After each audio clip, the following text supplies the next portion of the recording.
Assalamualaikum warahmatullahi wabarakatuh. Nama saya Fadiati Jalila. Saya dari Hukum Ekonomi Syariah C, semester 3, NIM C9221993. Di sini saya akan mempresentasikan hasil artikel saya yang berjudul Al-Qawaid Al-Fiqhiyah, Problematika Kontemporer Hukum Ekonomi dan Bisnis Islam.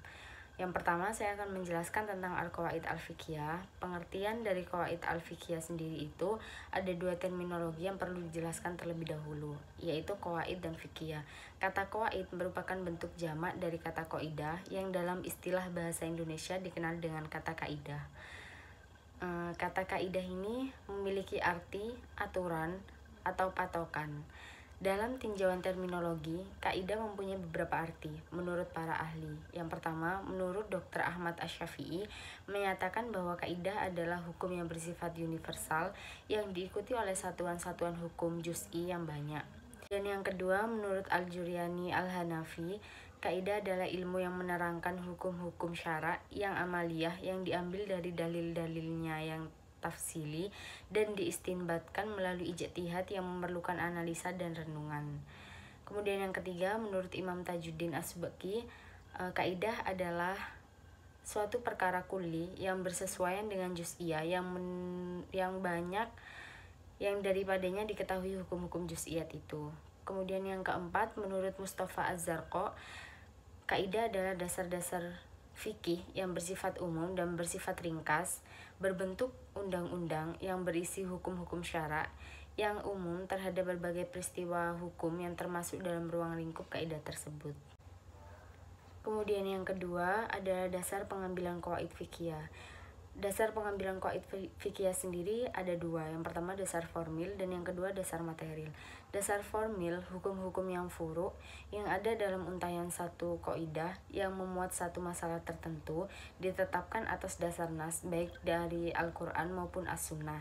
Yang kedua dasar material atau bahan-bahan yang dijadikan rumusan qaidah. Kemudian yang terakhir adalah urgensi kaidah fiqhiyah.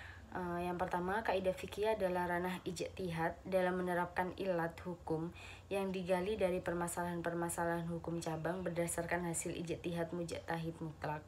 Kemudian yang kedua, kaidah fikih merupakan peran penting dalam rangka mempermudah pemahaman tentang hukum Islam, di mana berbagai hukum cabang yang banyak tersusun menjadi satu kaidah. Kemudian yang ketiga, pengkajian kaidah fiqhiyah dapat membantu memelihara dan mengikat berbagai masalah yang banyak dan saling bertentangan, yang kemudian menjadi jalan untuk menghadirkan berbagai hukum. Kemudian yang keempat, kaidah fiqhiyah dapat mengembangkan malakah zihiyah atau daya rasa fikih seseorang sehingga mampu mentakhrij berbagai hukum fikih yang tak terbatas sesuai dengan kaidah madhab imamnya. Kemudian yang terakhir, mengikat berbagai hukum dalam satu ikatan yang menunjukkan bahwa hukum-hukum ini mempunyai kemaslahatan yang saling berdekatan atau mempunyai kemaslahatan yang besar. Kemudian yang kedua, saya akan menjelaskan tentang problematika kontemporer hukum ekonomi dan bisnis Islam. Konsep dasar yang menjadi dasar hukum ekonomi dan bisnis Islam adalah yang pertama, tauhid, yaitu hubungan manusia dengan Allah, hubungan manusia dengan sesamanya, dan lingkungan yang mesti serasi dan sesuai dengan nilai-nilai yang telah ditetapkan oleh Allah. Kemudian yang kedua adalah rububiyah, yaitu peraturan yang ditetapkan Allah bertujuan untuk menjaga dan memelihara kehidupan manusia ke arah kesempurnaan dan kesuksesan. Kemudian yang ketiga adalah khilafah, yaitu manusia sebagai wakil Allah di muka bumi. Hal ini artinya manusia harus membangun bumi, manusia diberi amanah untuk mengelola harta yang dimiliki, dan manusia berhak untuk mengembangkan dan memproduksi harta yang ada. Kemudian yang keempat ada tazkiyah atau kesucian akhlak, yaitu dalam melakukan aktivitas ekonomi, manusia mesti menegakkan akhlak. Hal ini menjadi pertimbangan sejak awal aktivitas ekonomi tersebut dilakukan. Kemudian, problematika hukum ekonomi dan bisnis Islam secara umum diantaranya adalah problem yang bersifat eksternal, anggapan terhadap Islamic term, sikap fobi, sebagai akibat kesalahpahaman atau pengalaman historis yang keliru. Kemudian yang kedua, problem yang bersifat internal, yaitu kurangnya kepercayaan terhadap kemampuan ilmu dan sistem ekonomi Islam. Kemudian yang ketiga, ada pakar Islam telah hilang kontribusi pengetahuan yang telah diteliti oleh muslim masa lalu, termasuk dalam bidang ekonomi.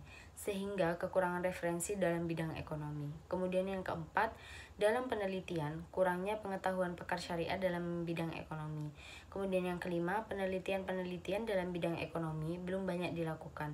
Meskipun ada, itu masih tertumpu pada bidang perbankan, dan kajian ini perlu diperluas dalam bidang ekonomi makro dan mikro, fiskal dan moneter. Kemudian yang keenam, pusat pengajaran ke arah ekonomi syariah terbatas dan kurang lengkap.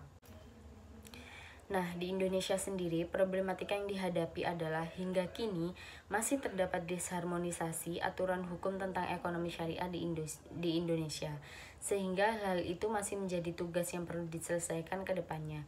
Beberapa contoh disharmonisasi ini adalah yang pertama, contoh pertama terkait formulasi akad. Di lapangan, lembaga keuangan syariah belum memiliki format akad yang baku.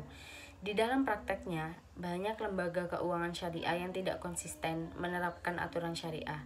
Yang paling sering terjadi awalnya akad murabahah, lalu menjadi akad biasa, baik jual beli maupun hutang. Kemudian yang kedua, masih belum adanya kejelasan mengenai pembuatan akad syariah. Apakah harus notaril ataukah hanya seperti perjanjian dalam asuransi antara penanggung dan tertanggung. Kemudian yang ketiga adalah mengenai penyelesaian sengketa. Saat ini terdapat banyak pilihan untuk menyelesaikan sengketa ekonomi syariah. Sekian presentasi dari saya, kurang lebihnya saya mohon maaf yang sebesar-besarnya. Assalamualaikum warahmatullahi wabarakatuh.